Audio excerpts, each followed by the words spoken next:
সাহাবী হযরত বারা ইবনে আযিব রাদিয়াল্লাহু তাআলা আনহু নবীর সৌন্দর্যের কথা বলতেন যে আমি আমার দুচোখ দিয়া, দেখেন কি কথা বলতেছে, বারা ইবনে আযিব রাদিয়াল্লাহু তাআলা আনহু বলতে আমার এই দুচোখ দিয়া পৃথিবীতে যত সুন্দর আমি দেখেছি, এই পৃথিবীতে আমি চাঁদ দেখেছি, নদী দেখেছি, নালা দেখেছি, ঝর্ণা দেখেছি, পাহাড় দেখেছি, আসমান দেখেছি, তারকা দেখেছি, চাঁদ দেখেছি, যত সৌন্দর্য আল্লাহ পাকের নিদর্শন আমি দেখেছি।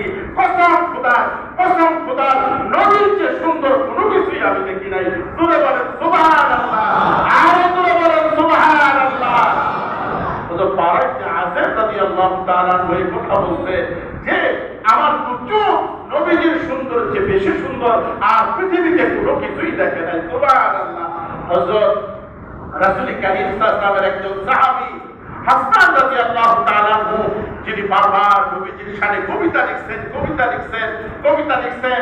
অনেক সাহাবী এমন আছে, আবু হুরায়রা, হযরত আবু হুরায়রা রাদিয়াল্লাহু তাআলা আনহু বলতেছে এই কথা, মাঝে মাঝে এমন হতো ঘরের মধ্যে খাবার নাই, আমরা নবীজির মাদ্রাসার ছাত্র আসহাবে সুফফা যারা মদিনাতুল মুনাওয়ারায় গেছেন, মদিনাতুল মুনাওয়ারার পাশেই হলো আসহাবে সুফফার একটা জায়গা আছে যেখানে আবু হুরায়রা সহ প্রায় 70 জন সাহাবী সেখানে নবীজির কাছে পড়তেন। পৃথিবীর সর্বপ্রথম মাদ্রাসা ওইটা। নবীজির ঘরে খাবার আসলে তারা খাইতেন, নবীজির ঘরে খাবার না থাকলে তারা খাইতেন না। হযরত আবু হুরায়রা রাদিয়াল্লাহু তাআলা আনহু ওই মাদ্রাসার ছাত্র, সে ডাকিয়া বলতেছে আমরা প্রায় সময় এমন হতো যে আমরা খাবার খাইতাম না। তো মানুষ জিজ্ঞেস করতো, আবু হুরায়রা কিভাবে আপনি বুঝলেন, কিভাবে আপনি চলতেন এভাবে খাবার না খেয়ে? হযরত আবু হুরায়রা ডাকিয়া বলতেছে যখন আমাদের খিদা লাগতো আমরা নবীজির সামনে বসে পড়তাম, নবীজির চেহারা দেখতাম, আমরা আমাদের খিদার কথা ভুলে যেতাম। সুবহানাল্লাহ। নবীজির চেহারা দেখতাম আর নবীজির দেখতাম আর কথা শুনতাম। বলছেন ঘন্টার পর ঘন্টা চলে যেত, দিনের পর দিন, রাতের পর রাত চলে যেত, আমাদের ক্ষুধা অনুভব হইত না। নবীর চেহারার মধ্যে আমরা আমাদের সুখ, আমাদের সব কিছু আমরা খুঁজে পাইতাম। সুবহানাল্লাহ।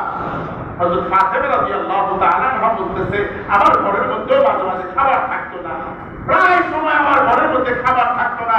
হযরত হাসান, হযরত হুসাইন দুই সন্তান যখন কান্নাকাটি করতো, বারবার যখন ডিস্টার্ব করতো যে আমাদের খাবারের ব্যবস্থা করে দাও, বারবার খাবারের কথা বলতো, বাবারের খাবারের কথা বলতো, তখন আমি আর আলী কি করতাম যে হাসান এবং হুসাইন রাদিয়াল্লাহু তাআলা আনহু তাদের কষ্ট তো আমাদের সহ্য হইতো না। তখন আমরা বলতাম একটা কাজ করো, তোমার নানার কাছে তোমরা চলে যাও, সেখানে খাবারের ব্যবস্থা হতে পারে, তোমরা যাও সেখানে চলে যাও। নানার কথা শুনলে হযরত হাসান এবং হুসাইন রাদিয়াল্লাহু তাআলা আনহু দৌড়ে নানার বাড়িতে চলে যেত, দীর্ঘ সময় নানার কাছে থাকতো, দিন শেষ হলে ফিরে আসতো।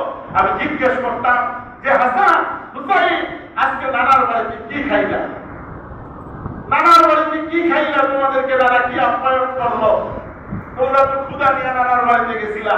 হযরত হাসান এবং হুসাইন রাদিয়াল্লাহু তাআলা আনহু ডাকিয়া বলতেছে মা, নানার বাড়িতে তো একই অবস্থা, নানার বাড়িতেও তো খাবার নাই, তোমার বাড়িতে খাবার নাই, নানার বাড়িতেও তো খাবার নাই, এখানে সারা দিন কেমন থাকলাম? বলছে মা, যখন আমরা নানার বাড়িতে গেছি, নানার চেহারা দিকে তাকাইছি, সঙ্গে সঙ্গে আমাদের দুই ভাইয়ের খিদা দূর হয়ে গেছে।